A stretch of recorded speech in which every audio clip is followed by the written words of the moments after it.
Hello and welcome to another Stamp with Amy K Facebook Live video. I'm just going to double check here that I am out where I need to be. It looks like I am. So let me get the video up and set up here quick and make sure that I can see your comments. That's the main thing. So, okay. All right. Looks like I'm live in the spot where I want to be. So let's go ahead and get going today. So if you're hopping on, feel free to stop in and say hi. I appreciate you watching. And I can't believe it's Tuesday. The kids had school off yesterday, so it's kind of a goofed up week for me. So anyway, so I feel like it's Monday today, but it in fact is Tuesday, so I have got my lunchtime live going here today. All right, hey, oh, it looks like a couple people are hopping on, so hi Vicki, hi Patricia. Thanks so much, ladies, for joining me. Let me know if you have any questions along the way. I'm happy that you're here, and oh, it looks like Karen's hopping in too, so cool. All right, I will get rolling then. Okay.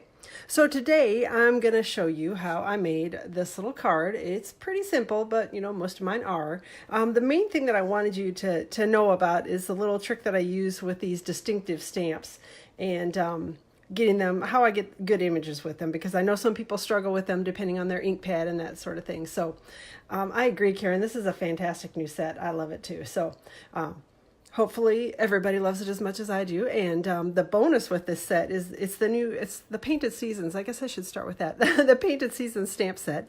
And it comes, right now you can get it for free with an order of $100 or greater, bundled together with this awesome pack of Designer Series paper that I used in the background here. So it's a great pack of 12 by 12 paper, 3 different designs, 4 sheets of each, or 4 sheets of each design. So, or is it 4 designs and 3 sheets of each? Anyway, it's a 12 by 12 pack of paper. So 12 sheet pack of paper. So it's really, really awesome. So anyway, great pack of paper, great stamp set, and it's bundled together and you can get it for free. So that's like a double bonus. So the other stamp set that I used on here for the sentiment is actually another Celebration stamp set. It's called Part of My Story. And this is the sentiment that I used, obviously, from it. I apologize. Golly, I did end up getting the runny nose business from my daughter. So still hacking and sniffling, which apparently maybe this winter we're just not ever going to get over that. So but anyway, I used this other Celebration stamp set for the sentiment on it. And that actually, this stamp set is available now for free with an order of $50 or greater. So that's a nice little bonus. So let me set those two aside here for a second and talk to you about the dies. Stampin' Up! Has put together what they're calling Celebration Coordination, which is a set of dies, a new stamp set, and a punch that coordinate with several of the current and the new Celebration items. So these are going to be some dies, punches, and a stamp set that'll be available from March 1st through the 31st while supplies last. And again, I know if you've watched my videos before, you've seen them already, but I like to make sure, just in case, if anybody hasn't seen it, I want to make sure you all know about these. So starting on March 1st, they're going to have a set, 4 different sets of dies. One that coordinates with the Hello Cupcake. This one coordinates with the Lasting Lily stamp set. This one coordinates with the So Hoppy Together. And then this one coordinates the 4 Seasons Framelits dies, coordinate with the Painted Seasons stamp set that I'm going to be using today. Oh, you're in the middle of making chicken soup to get rid of your nagging cough? Yes, definitely send me some. If it works, I'll do about anything. So, all right. Then we've got the Story Label Punch, as well as the new More Than Words stamp set that will be available. Again, there's been a little confusion. These are all going to be available for sale only. So they are not going to be, you can't earn these for free, but they do work like any other item that you're going to put in your shopping basket when you're shopping with Stampin' Up, in that they will count towards your free items. So you can purchase the dies and then earn the stamp sets for free with your order. So that's a nice little bonus. So again, starting on the 1st, or if you are interested in joining and getting yours early, you can join and add those items to your starter kit as well, which is a really nice little bonus. So, all right, so back to it. The reason I started off on that tangent was to show you that the die set that I'm using is one of the new ones that I'll be starting on the 1st of March. So this is the 4 Seasons stamp set, and it coordinates with the Painted, or 4 Seasons Framelits dies, and it coordinates with the Painted Seasons stamp set. And we're going to be using that a little bit later here in the video today. So, all right, I'm going to set this aside, so hopefully I don't drop anything on it that I shouldn't, but I probably will anyway. So, all right, so I started off and did a few things ahead of time, just like normal, so I don't keep you all day from, I want you to be able to eat your lunch too. So, all right, so I've got the Designer Series paper that I used on here, again, is from the for our Painted Seasons Designer Series paper pack, and it's available for free along with the stamp set as one of the celebration items. So it's bundled together with for a $100 order. You can choose that as one of your options for celebration if you would like to. So I've adhered it on here. The measurements will all be on my blog tomorrow, so don't worry about trying to get that stuff written down. But it's the Designer Series paper is cut to 3 5/8 by 4 7/8, and then the Call Me Clover panel on the background is 3 3/4 by 5 inches. So again, just adhered together with snail. Excuse me. And then I've got a couple pieces of cardstock here. This one is Call Me Clover, and this one is Lemon Lime Twist. And I'm going to be layering those together for the sentiment, but for right now, all I need is the Lemon Lime Twist. And we're going to be doing a little heat embossing, so if the noise is too loud, you may want to turn it down just a touch on your computer, because it does get a little loud when you do the heat embossing. So, got a little Versamark ink and my sentiment from the part of my story stamp set, which again is one of those that's available for free with a $50 or greater order from Stampin' Up! During celebration. So I'm going to stamp this down and hope that I got it straight. Looks fairly decent. All right. So again, using a little Versamark ink for that. And then I'm going to heat emboss it with some of the Call Me Clover embossing powder.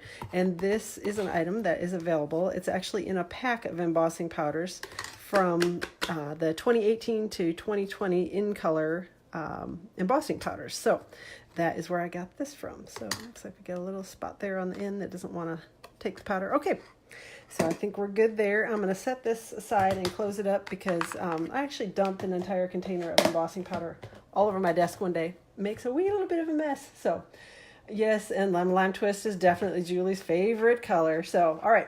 Getting ready to turn the heat tool on, so plug your ears or turn the volume down, and I'll try to make it as quick as possible. Gotta let it heat up just a little bit. And I'm using the level 2 setting on here. Waiting for it to warm up enough to, there we go, it's starting. And just need to heat it long enough so that it melts the embossing powder and turns it the shiny, pretty shiny. And that is it. So again, all right. Hey Mary, thanks for hopping on. So oh, and I'm glad that you like these. They're actually they're super cheap. They're the little Ziploc storage containers, and then I just write the name of the embossing powder on the outside of it, have a little spoon, and it works super simple. I love doing the embossing powders that way. So keeps the mess fairly well contained unless I get really wild with it. So all right, we're going to adhere this on. Got my sentiment all embossed. What am I doing? Oh, there we go. Couldn't get it running. All right, going to adhere these together with a little bit of snail and hopefully somewhat straight.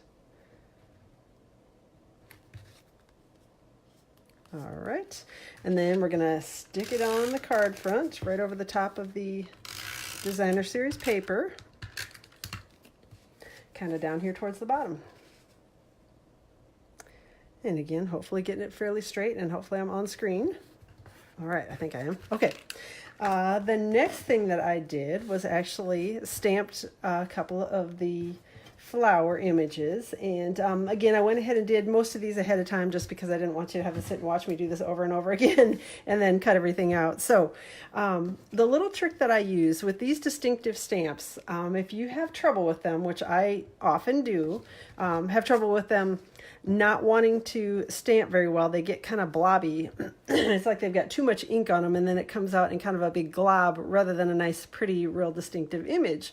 So what I do with mine, today I'm using Lemon Lime Twist stamp, or Lemon Lime Twist ink. I ink up my image, make sure that I've got it inked up really well. And then I close, well, actually I'm going to leave it open.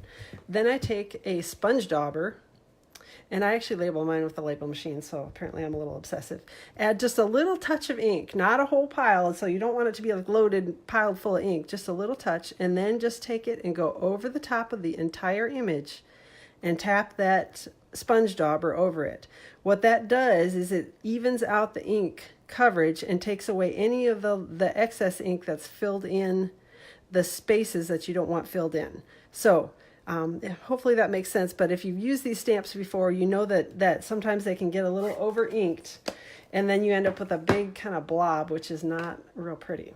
So, all right, so hopefully that helps you when you're using them too. But I found I've used it over and over again and have had great success with it. Haven't had any issues with them coming out all blobby and globby. So, all right, so next one we're going to be adding a little bit of Call Me Clover.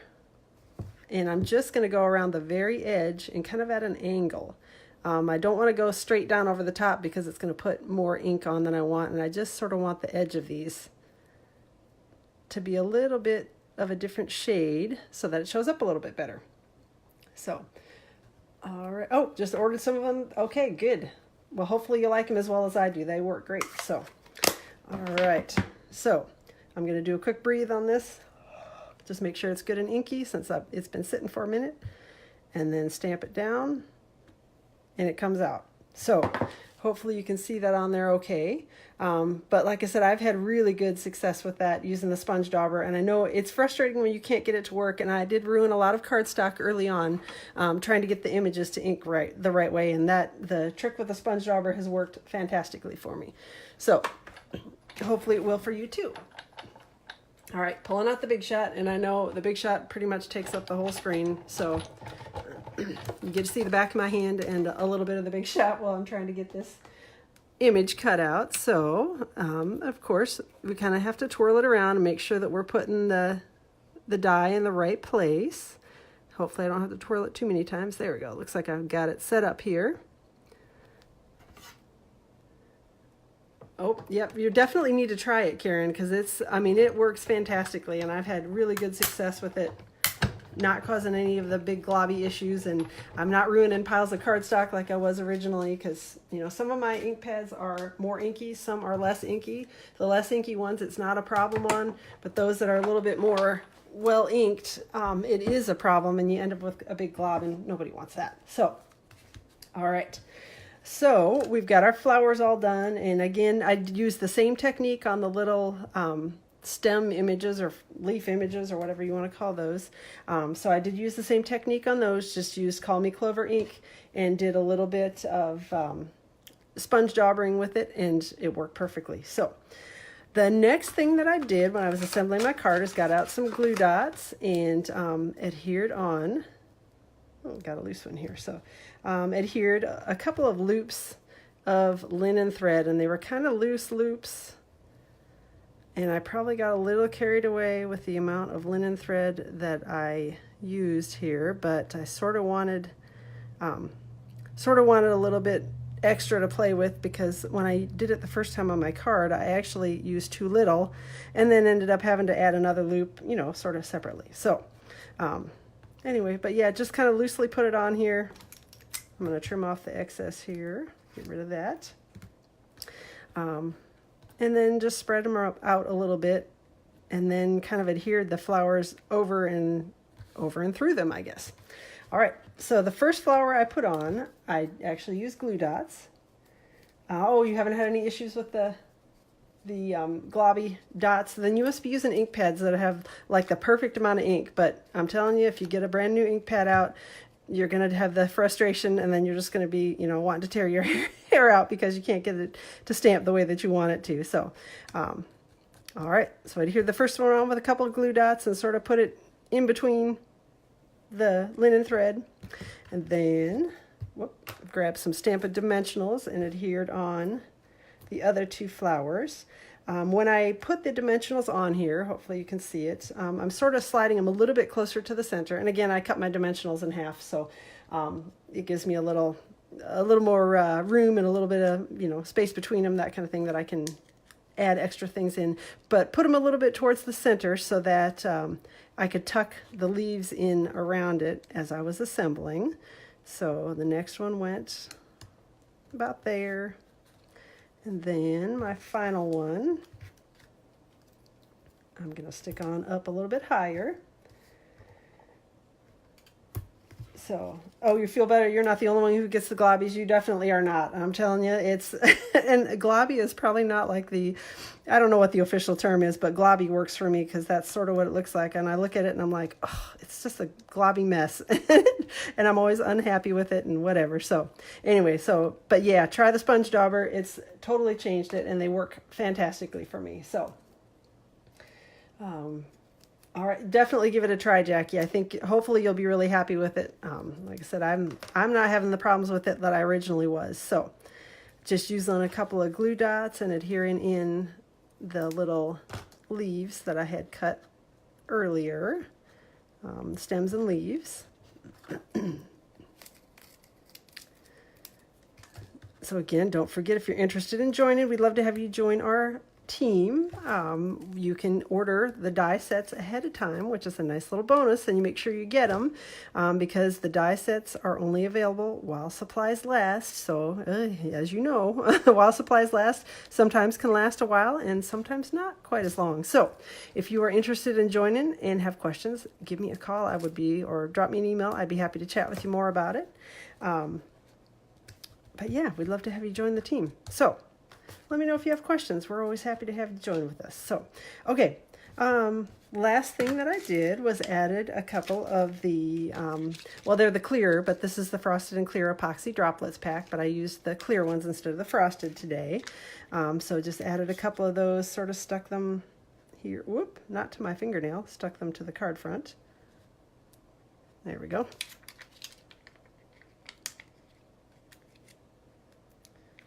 And then added one more in, kind of down in here. And I think we like that there. Okay, card front is pretty much done. We just need to adhere it on. I used a pool party card base. Again, it's cut to 5.5 by 8.5 and scored at 4 1/4. And again, all the measurements and all the links to the products that I'm using today will be out on my blog tomorrow, so you can take a peek there. If you have any questions, just let me know. So, for the DisINKtive stamps, yes, Debbie, yep. Hopefully, I'm not sure. Hopefully, I'm not sure what you're responding to, but yes, for the DisINKtive stamps, definitely take a sponge dauber, or you can go back and watch the beginning of the video if you missed it. But I showed you how I ink up the stamps, but I ink them up like normal and then take a sponge dauber and dauber over the entire image, and then that takes away all the extra globbies and issues and extra ink that I'm having with them. So they stamp perfectly, basically, at that point. So hopefully that answers your question, but yeah, definitely take a peek at the beginning of the video and hopefully you'll see it then. So, all right, so that is the card front. The inside I kept pretty simple, just added a little strip. It's 1/2 inch by 5 1/4 of the Painted Seasons Designer Series paper, adhered it on to a panel of Whisper White cardstock that's 4 by 5 1/4. And just putting a little snail on it. And adhering it to the inside of my card base. All right, and then we're going to do a little crease with the bone folder, and the card is all done. So hopefully you like the card, hopefully you like the technique, and hopefully that'll help you with the DisINKtive stamps. I know, like I said, I've had very good success with them using the sponge daubers on them. They've worked perfectly and stamped perfectly every single time that I've tried it. So hopefully that helps you, and thanks so much for joining me today, and I look forward to seeing you guys again next week. Have a fantastic day, and let me know if you have questions. I'm always happy to help. Chat soon.